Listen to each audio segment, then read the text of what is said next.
Joan gave me the inspiration about 2 or 3 weeks ago, and she had a ruler called the strip tube ruler, and I think we have some on order. Is that right? We do. Yeah, We because sold we're out of them. them. And so, of course, when That I was decided I was going to do it, we didn't have any. So I had to find another triangle that would hopefully work for me. And then I had to work from memory what Joan did. And so there are a few mistakes I've made. And what I want to show you is the progress I'm making. It's not done, but it's kind of fun, and it really is pretty fast. So the first thing that I did, I had a jelly roll. And ever since I bought it, Joan kept saying, oh, that's going to be a beautiful quilt. That's going to be so wonderful. And she just kept raving and raving. And I'm going, I can't see it, but okay. Because those aren't my favorite colors. But I think it was fun. And I think even my husband had fun because he sat at the table last night. I didn't invite him over. And he started messing with all of the blocks and everything, and he's really quite helpful in that respect. And so this is what it looks like after you do that. And then we discussed a little bit about the what way to iron the seams, and we also discussed about what direction you should sew. Well, as I was going along, that kind of went out the window. So, I will accept anything that you do. How should they sew when they're doing strips? When they're doing strips, you sew one direction, and then the next strip you sew back the other way. So it comes out more even and doesn't tend to be off. And what I did was I made the mistake of taking one of my marking pencils and put an arrow down so that I would know, okay, this strip I started up here and I sewed that direction. And then the next strip I put the other arrow that said, okay, now you can go this way. And then I ironed it all and my arrows went away. So as I ironed, they went away. So I had to rely on my memory, which is not very good. And so it is what it is. Okay. So what I did then was sew this together in a tube. So you would sew it this way. And sew it all the way down, and then, kind of watch that it's straight. And I do not sew straight, and I do not like safety pins because I always stick myself with them. Safety tip of the night: use glue, not pins. Okay, that works good. So we have the greatest thing made by Acorn that you just put a little drop, along the way, and then you can take your time in lining it up, and then you put the iron on it to kind of press it down. And the really cool thing about it is if you don't get it quite straight that time, you can mess with it a little bit, and you can, push it where you want it to go, and then you can set the iron on it again, and that glue will re-stick. And then when you're ready to pull it apart, it just snaps right apart. But it keeps it in place while you sew, and that's just the coolest thing I think I've ever seen. And so far, I've used almost a whole bottle of that glue. We have more. Yeah, I know. And I also used the Acorn Precision Press. Yes. That's what it's called. And it's a really nice, it's like a best press, only better. And you just put it in a mister and put it on there. And I put several coats of that because to me, the stiffer it is, the less likely I'll iron a wrinkle in it or something like that, or sew a Doesn't it wrinkle. help you when you start cutting? It does. It On helps. the bias. You've got a lot of bias. Yeah. Yep. So it helps with that. So I made my tubes and I made them inside out. And I could swear that Joan, she took her little ruler and put it down on that tube. And I swear it was right side out.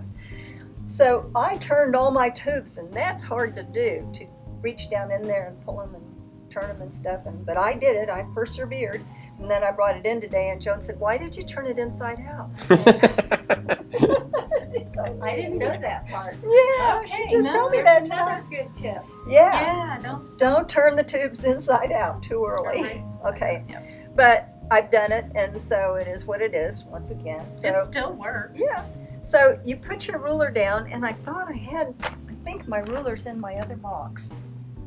I think Joan's gone to get the glue, so So I hold the ruler happened to up. have an angled ruler, and it was the 30 degrees, and it fit on this particular piece. Now it would make a difference how wide your pieces are that you're sewing together. But I marked the line that I wanted to lay it on my piece, my tube here. So I marked it so I'd get them all the same. And I put it right at the top of the tape there, and it takes you right up to the top of the quilt or of the piece, so that when you cut it, you end up with your point in the right place, and they're all the same size. So the first one you cut is this way. The next one you cut, you take your tube, you turn it upside down, and you lay it along the line that you cut on the first triangle, and you line up the bottom again, and you cut another one. Out of one of these strips, I can get 5 to 6 pieces. I press the heck out of the fabric all the time. All through the process I did. When it's at that stage where you're sewing your 4 strips together, did you press the seams at that point? And Well- did you press them open? No, I did. I pressed them one way. So I'm working on this for a similar quilt. This is the leftovers from the diamonds quilt that we did a few weeks ago. Pretty material. So if you recognize these were 2 1/4 inches. So yeah, I pressed these seams and I just pressed them all in one direction, and I didn't really. What about the center This one is left just like that. Okay. And then you sew this one together, and then you just cut them like this. Okay. And the reason that's good is because you can see what your sew line is here, and you know that you're going to get your ruler right close to that line. The other thing that Joan had told me that I found to be very useful was on my ruler there's a dash line across there, the line that I'm using. And that line should be, you want to make sure that the line is at the very bottom of your tube on both sides, because sometimes you might wiggle a little while you're sewing these together, and it may not be exactly on the bottom of that line in here somewhere. But if you get the two ends together, you're closer together. You're closer to being perfect. I'm never perfect, but and I'm still not perfect all the time. But you're closer to that point. So that's another good tip. So that was the other thing that I did. I had ended up with a bunch of squares. I like to do puzzles, put puzzles together, and this part of the whole quilting process is the most enjoyable part for me, is to finally take the pieces and figure out how I'm going to lay them out and what the colors are going to look like.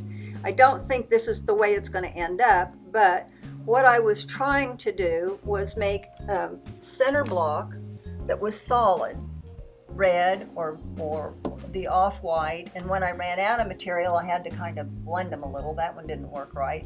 I wanted to show you on this block how much it changes the look of the block when you just change the colors around a little bit. So if I just move that corner to the middle, it makes a beautiful red square here, a solid block in the middle, and it starts making the next blocks. You can use that. It makes another pattern out of that. So that's where this pattern comes from.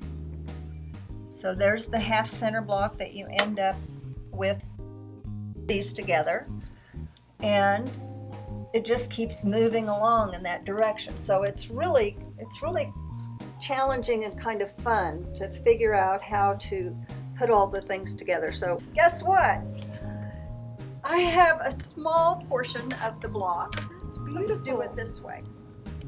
Then I can hold it up and you don't have to look at me. Oh, that's coming along really So well. I have 2 more strips to put on, and I think I'm going to stop it there. But it really has gone together quickly for me.